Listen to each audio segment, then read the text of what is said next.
Êxodo capítulo 39, versículo 1 ao capítulo 40, versículo 38. Os artesãos confeccionaram belas roupas sagradas de tecido azul, roxo e vermelho para Arão vestir ao servir no lugar santo, conforme o Senhor havia ordenado a Moisés. Bezalel fez o colete sacerdotal de linho finamente tecido e bordou usando fios de ouro e fios de tecido azul, roxo e vermelho. Para fazer os fios de ouro, bateu o metal até formar lâminas finas e as cortou em fios. Com grande habilidade e cuidado, bordou os fios de ouro no linho fino, com fios de tecido azul, roxo e vermelho. O colete sacerdotal tinha duas peças, unidas nos ombros por duas ombreiras. O cinturão decorativo era feito dos mesmos materiais, linho finamente tecido, bordado com fios de ouro e fios de tecido azul, roxo e vermelho, conforme o Senhor havia ordenado a Moisés. Duas pedras de ônix foram presas em suportes de filigranas de ouro. Nas pedras tinham sido gravados os nomes das tribos de Israel, da mesma forma que se grava um selo. Bezalel prendeu as pedras das ombreiras do colete como recordação de que o sacerdote representa os israelitas. Tudo isso feito conforme o Senhor havia ordenado a Moisés. Bezalel fez o peitoral com grande habilidade e cuidado.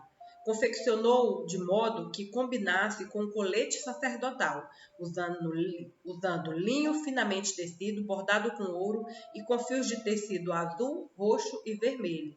Fez o peitoral de uma só peça dobrada de tecido, formando um bolso quadrado com 22,5 centímetros de lado. Fixou no peitoral 4 fileiras de pedras preciosas. A primeira fileira tinha um rubi, um topázio e um berilo. A segunda fileira era composta de uma turquesa, uma safira e uma esmeralda. A terceira fileira era composta de um jacinto, uma ágata e uma ametista. A quarta fileira tinha um crisólito, um ônix e um jaspe. Todas essas pedras eram presas a suporte de filigranas de ouro. Cada pedra representava um dos 12 filhos de Israel e trazia gravado o nome da tribo correspondente, como em um selo. Para prender o peitoral ao colete sacerdotal, fizeram correntes de fios trançados de ouro puro.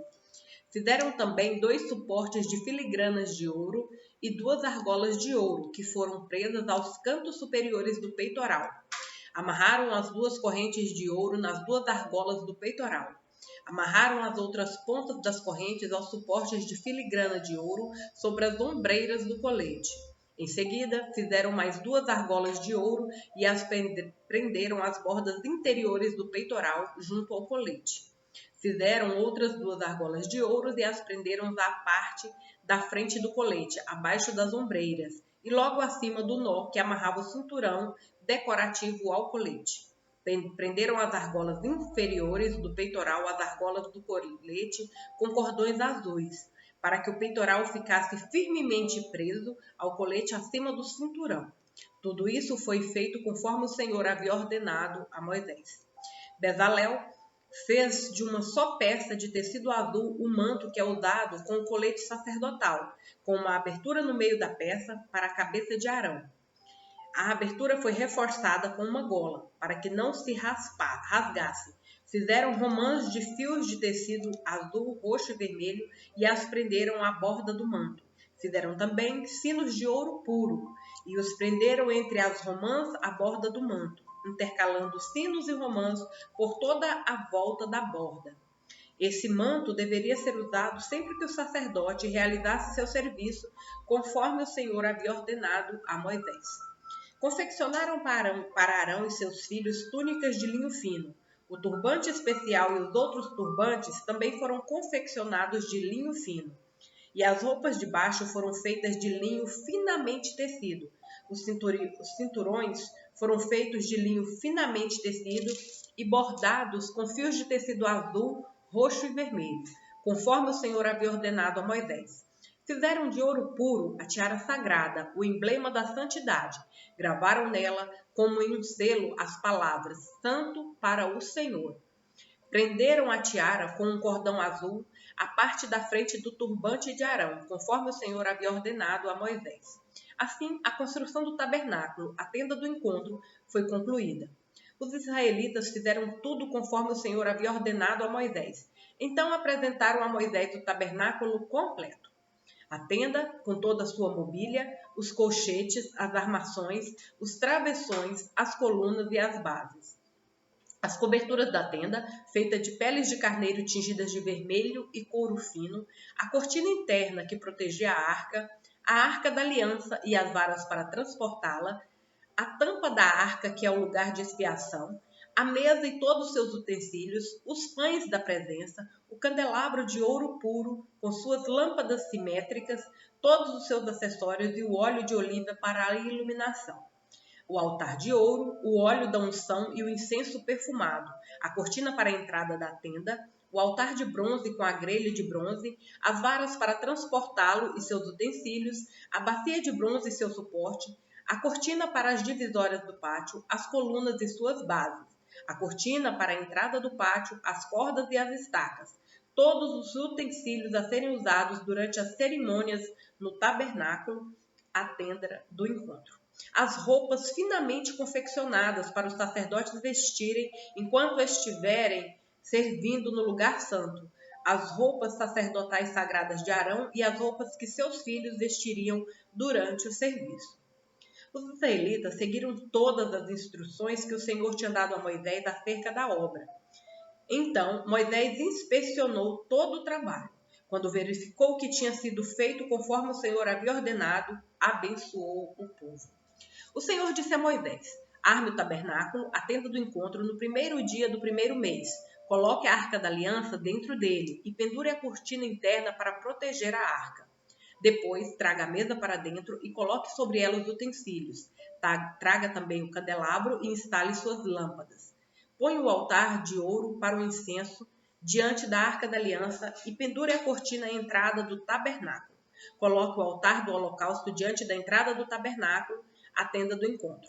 Põe a bacia entre a tenda do encontro e o altar e encha de água. Em seguida, arme o pátio ao redor da tenda e pendure a cortina da entrada do pátio. Pegue o óleo da unção e unja o tabernáculo e toda a sua mobília, para consagrá-los. Assim, ele será santo. Unja o altar do holocausto e seus utensílios para consagrá-los. Assim, ele será santíssimo. Depois, unja a bacia e seu suporte para consagrá-los. Traga Arão e seus filhos até a entrada da tenda do encontro e lave-os com água. Vista Arão com as roupas sagradas, unja-o e consagre-o, para que me sirva como sacerdote. Traga os filhos de Arão e vista-o com as túnicas. Unja-os como ungiu o pai deles, para que também me sirvam como sacerdotes. Com a unção, os descendentes de Arão serão separados para o sacerdócio para sempre, de geração em geração. Moisés fez tudo o que o Senhor lhe havia ordenado. O tabernáculo foi armado no primeiro dia do primeiro mês do segundo ano. Para armar o tabernáculo, Moisés colocou as bases em seus lugares, encaixou as armações, prendeu os travessões e levantou as colunas. Em seguida, estendeu a tenda sobre a estrutura do tabernáculo e por cima colocou a cobertura conforme o Senhor havia ordenado. Pegou as tábuas da aliança e colocou dentro da arca. Prendeu a arca às varas para transportá-la e a cobriu com a tampa, lugar de expiação. Depois trouxe a arca da aliança para dentro da tenda do encontro e pendurou a cortina interna que a protegia, conforme o Senhor havia ordenado. Em seguida, Moisés colocou a mesa da tenda do encontro do lado norte do lugar santo, do lado de fora da cortina interna. Arrumou sobre a mesa os pães da presença diante do Senhor, conforme o Senhor havia ordenado. Pôs o candelabro dentro da tenda do encontro, em frente à mesa, do lado sul do lugar santo. Acendeu as lâmpadas na presença do Senhor, conforme o Senhor havia ordenado. Colocou também o altar de ouro para o incenso na tenda do encontro diante da cortina interna e queimou sobre ele o incenso perfumado, conforme o Senhor havia ordenado. Pendurou a cortina à entrada do tabernáculo e colocou o altar do holocausto perto da entrada do tabernáculo, a tenda do encontro. Apresentou sobre o altar um holocausto e uma oferta de cereal, conforme o Senhor havia ordenado. Em seguida, Moisés colocou a bacia entre a tenda do encontro e o altar e encheu-a de água, para que os sacerdotes pudessem se lavar. Moisés, Arão e os filhos de Arão usavam a água da bacia para lavar as mãos e os pés. lavavam-se cada vez que se aproximavam do altar e entravam na tenda do encontro, conforme o Senhor havia ordenado. Moisés pendurou as cortinas que cercavam o pátio ao redor do tabernáculo e do altar e colocou a cortina à entrada do pátio. Assim, Moisés finalmente terminou o trabalho. Então, a nuvem cobriu a tenda do encontro e a glória do Senhor encheu o tabernáculo. Moisés não podia mais entrar na tenda do encontro, pois a nuvem estava sobre ela, e a glória do Senhor a enchia. Sempre que a nuvem se levantava de cima do tabernáculo, os israelitas seguiam viagem, mas se a nuvem não se levantava, permaneciam onde estavam até a nuvem se elevar. Durante o dia, a nuvem do Senhor pairava no ar acima do tabernáculo, e à noite o fogo ardia dentro da nuvem, de modo que todo o povo de Israel podia vê-la. Isso ocorreu ao longo de todas as jornadas dos israelitas. Marcos, capítulo 1, versículos 1 ao 28. Este é o princípio das boas novas a respeito de Jesus Cristo, o Filho de Deus. Iniciou-se como o profeta Isaías descreveu. Envio o meu mensageiro adiante de ti, e ele preparará teu caminho. Ele é uma voz que clama no deserto. Preparem o caminho para a vinda do Senhor. Abram a estrada para ele. Esse mensageiro era João Batista. Ele apareceu no deserto, pregando o batismo como sinal de arrependimento para o perdão dos pecados. Gente de toda a Judéia, incluindo os moradores de Jerusalém, saía para ver e ouvir João. Quando confessavam seus pecados, ele os batizava no rio Jordão. João vestia roupas tecidas com pelos de camelo, usava um cinto de couro e alimentava-se de gafanhotos e mel silvestre. João anunciava: depois de mim virá alguém mais poderoso que eu, alguém tão superior que não sou digno de me abaixar e desamarrar as correias de suas sandálias. Eu os batizo com água, mas ele os batizará com o Espírito Santo. Certo dia, Jesus veio de Nazaré, da Galileia, e João o batizou no Rio Jordão. Enquanto saía da água, viu o céu se abrir e o Espírito Santo descer sobre ele como uma pomba. E uma voz do céu disse: Você é meu filho amado, que me dá grande alegria. Em seguida, o Espírito conduziu Jesus ao deserto, onde ele foi tentado por Satanás durante 40 dias. Estava entre animais selvagens e anjos o serviam. Depois que João foi preso, Jesus foi para Galileia, onde anunciou as boas novas de Deus. Enfim, chegou o tempo prometido. Proclamava: o reino de Deus está próximo. Arrependam-se e creiam nas boas novas. Enquanto andava à beira do mar da Galileia, Jesus viu Simão e seu irmão André. Jogavam redes ao mar, pois viviam da pesca. Jesus lhes disse: venham, sigam-me e eu farei de vocês pescadores de gente. No mesmo instante, deixaram suas redes e o seguiram. Pouco mais adiante, Jesus viu Tiago e João, filhos de Zebedeu, consertando redes num barco. Chamou-os de imediato e eles também o seguiram, deixando seu pai Zebedeu no barco com os empregados. Jesus e seus seguidores foram à cidade de Cafarnaum. Quando chegou o sábado, entrou na sinagoga e começou a ensinar. O povo ficou admirado com seu ensino, pois ele falava com verdadeira autoridade, diferentemente dos mestres da lei. De repente, um homem ali na sinagoga, possuído por um espírito impuro, gritou: Por que vem nos importunar, Jesus de Nazaré? Veio para nos destruir? Sei quem é você, o Santo de Deus. Cale-se, repreendeu-o Jesus. Saia deste homem. Então o espírito impuro soltou um grito, sacudiu o homem violentamente e saiu dele. Todos os presentes ficaram admirados e começaram a discutir o que tinha acontecido. Que ensinamento novo é esse? Perguntavam. Como tem autoridade? Até os espíritos impuros obedecem às ordens dele. As notícias a respeito de Jesus se espalharam rapidamente por toda a região da Galileia. Salmos, capítulo 35, versículos 1 ao 16. Ó Senhor, defende-me dos que me acusam. Luta contra os que lutam contra mim. Põe tua armadura e toma teu escudo. Prepara-te para a batalha e vem me socorrer. Levanta tua lança e teu dardo contra aqueles que me perseguem.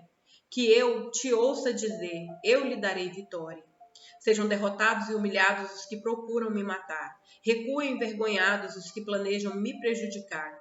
Sopra-os para longe como palhas ao vento, e que o anjo do Senhor os disperse. Torna o caminho deles escuro e escorregadio, e que o anjo do Senhor os persiga. Não lhes fiz mal algum, mas eles me preparam uma armadilha. Sem motivo, abriram uma cova para me pegar. Portanto, que venha sobre eles destruição repentina. Sejam pegos na armadilha que prepararam, sejam destruídos na cova que abriram para mim.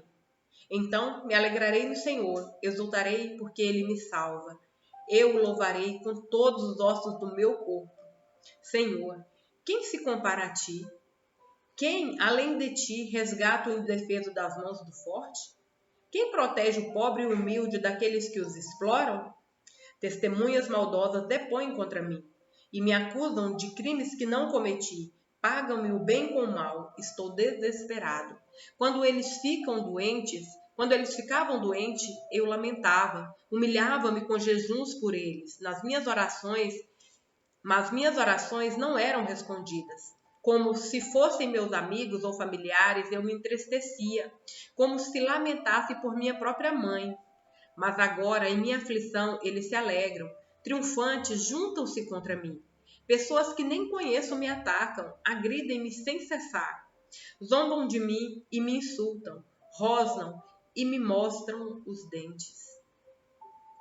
Provérbios, capítulo 9, versículos 11 ao 12. A sabedoria multiplicará seus dias e tornará sua vida mais longa. Se você se tornar sábio, o benefício será seu. Se desprezar a sabedoria, sofrerá as consequências.